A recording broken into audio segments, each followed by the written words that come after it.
Bien sûr, nous verrons de quelle menace il parle. Les récentes tensions entre le Rwanda et l'Afrique du Sud autour du conflit en République démocratique du Congo, RDC, ont mis en lumière un malaise régional bien plus profond.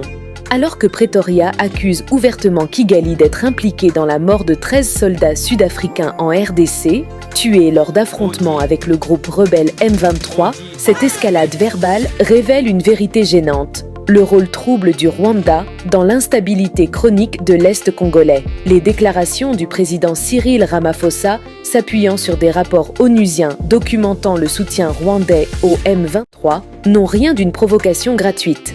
Depuis 2022, les rebelles accusés d'exactions massives et de déplacements forcés de civils ont repris du terrain dans le Nord Kivu avec une logistique et un armement sophistiqués, des éléments difficilement explicables sans un appui extérieur. La réaction véhémente de Paul Kagame, qualifiant ces accusations de mensonges, ressemble davantage à une stratégie d'évitement. Aujourd'hui, ce matin, j'ai parlé avec le président de l'Afrique du Sud qui m'a cherché pour discuter avec moi à ce sujet en raison de leur implication dans l'Est du Congo. Et il est aussi là, faisant semblant d'être, jouer un rôle de faiseur de paix. Et il a une force qui a été luttant aux côtés de F. Herrera et a combattu le M23 sur les instructions de Tshisekedi, parce que ce sont des gens qui ne sont pas censés être au Congo. Plutôt que de répondre aux inquiétudes de ses voisins, le Rwanda rejette toute médiation sud-africaine et brandit la menace d'un isolement régional. Comment nous, les dirigeants de nos propres pays, acceptent cela? Continuer indéfiniment et simplement accepter que nous soyons manipulés par Tshisekedi ou quiconque le soutient? Et l'Afrique du Sud ose même émettre des menaces sur ce qui est susceptible de se passer après cela, et ainsi de suite. Bien sûr, nous verrons de quelle menace il parle. J'aurais dû le faire pour nettoyer le désordre dans l'Est du Congo, ou pour se défendre contre ceux qui ont essayé de nettoyer le désordre. Alors, vous avez toute la communauté internationale qui est juste confuse. Ils ont parlé du Rwanda. Ils ont parlé du processus de Nairobi. Honnêtement, même ici peut-être que vous m'aiderez à comprendre ce que tout cela signifie.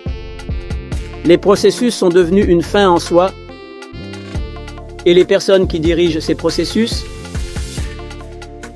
devenus plus importants que les résultats des processus. Le processus de Nairobi est devenu un processus.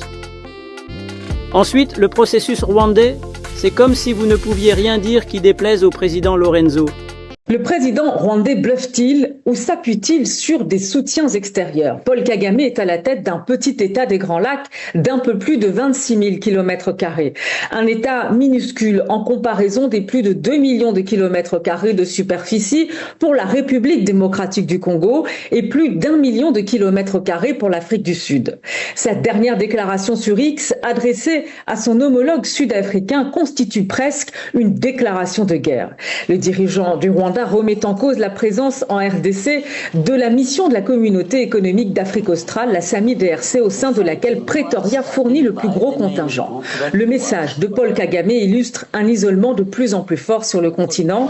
Si l'offensive éclair menée par la rébellion du M23 et les forces armées rwandaises dans l'est de la RDC vise à agiter le spectre du chaos régional et forcer ainsi les autorités congolaises au dialogue avec l'insurrection, la situation pourrait bien se retourner contre Kigali si effectivement la régionalisation du conflit venait à se concrétiser.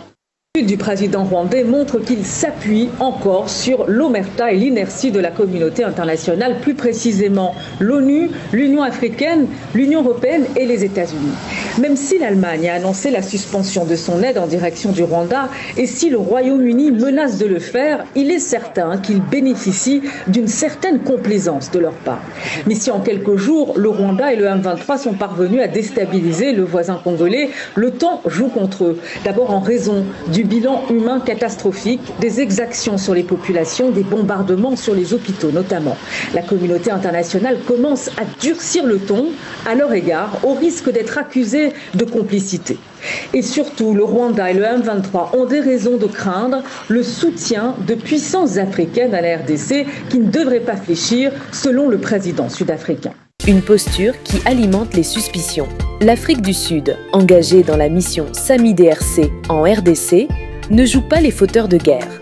Son objectif est clair, soutenir Kinshasa face à une rébellion nourrie par des intérêts étrangers. L'inaction persistante de la communauté internationale face aux violations répétées de la souveraineté congolaise a créé un vide que Pretoria tente de combler. Loin d'être une provocation, ce déploiement rappelle une évidence. Sans pression réelle sur Kigali, le cycle violence-déni se perpétuera.